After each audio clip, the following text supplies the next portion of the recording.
Hi friends, విష్ణుమూర్తికి దశావతారాలు ఉన్నాయని అందరికీ తెలుసు. కానీ ఆ దశావతారాలు రావడానికి కారణం ఏంటి అనేది ఈ వీడియోలో చూద్దాం.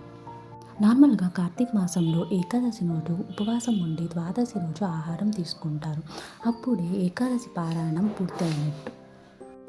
ఒకప్పుడు మహారాజు ఏకాదశి రోజు ఉపవాసం ఉండి ద్వాదశి పారాయణం చేయాలనుకుంటాడు. అప్పుడే దుర్వాస మహర్షి అక్కడికి వస్తాడు. అప్పుడు ఆ రాజు దుర్వాస మహర్షిని అతిథిగా స్వీకరిస్తాడు. దుర్వాస మహర్షి స్నానం చేయడం కోసం నదికి వెళ్తాడు.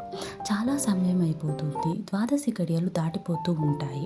అప్పుడు అక్కడున్న బ్రాహ్మణులు రాజుతో ఇలా అంటారు: ద్వాదశి గడియలు పూర్తి అయిపోతున్నాయి, కానీ దుర్వాస మహర్షి ఇంకా రాలేదు. ఏదో ఒకటి ఆలోచించి మంచి నిర్ణయం తీసుకోండి రాజా అని చెప్తారు. అప్పుడు రాజు, నేను మంచినీళ్ళు మాత్రం తీసుకుంటాను, అప్పుడు ద్వాదశి పారాయణం పూర్తి చేసినట్టు అవుతుంది అని బ్రాహ్మణులతో చెప్తాడు. అప్పుడు రాజు కొన్ని నీళ్లు తాగి గ్లాస్ కింద పెట్టబోతుంటే అప్పుడే దుర్వాస మహర్షి అక్కడికి వచ్చి అది చూస్తాడు. అక్కడికి వచ్చిన దుర్వాస మహర్షికి చాలా కోపం వస్తుంది. రాజు అతని కాళ్ళు పట్టుకొని బతిమాలినా కూడా ఆయన కోపం తగ్గదు. ఆయన ఇలా అంటాడు: నాకు కోపం వస్తే నేను ఖచ్చితంగా శాపం ఇస్తాను అని చెప్తాడు. ఆయన 10 దుర్మార్గ జన్మలు జన్మించమని శాపం ఇస్తాడు. 11వ శాపం ఇవ్వబోతుంటే అతని లోపల ఉన్న మహావిష్ణు బయటికి వస్తాడు. అప్పుడు మహావిష్ణు మహర్షితో ఇలా అంటాడు: నా భక్తుడికి ఆ 10 శాపాలు ఇచ్చావు, అవి ఏమీ నా భక్తుడికి తెలియదు, ఆ 10 శాపాలు నేను భరిస్తాను అని చెప్తాడు మహావిష్ణు. ఆ 10 శాపాలు ఏంటంటే, ఫస్ట్ శాపం నువ్వు చేపగా పుడతావు అని చెప్తాడు. అది మహావిష్ణు యజ్ఞ మత్స్య అవతారం. రెండో శాపం ఏంటంటే, నువ్వు తాబేలుగా పుడతావు అని చెప్తాడు. అది కూర్మ అవతారం.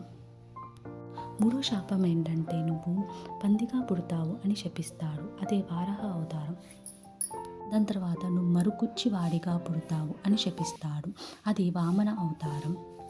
వికృతమైన ముఖం కలివాడిగా పుడతావు అని శపిస్తాడు. అది నరసింహ అవతారం.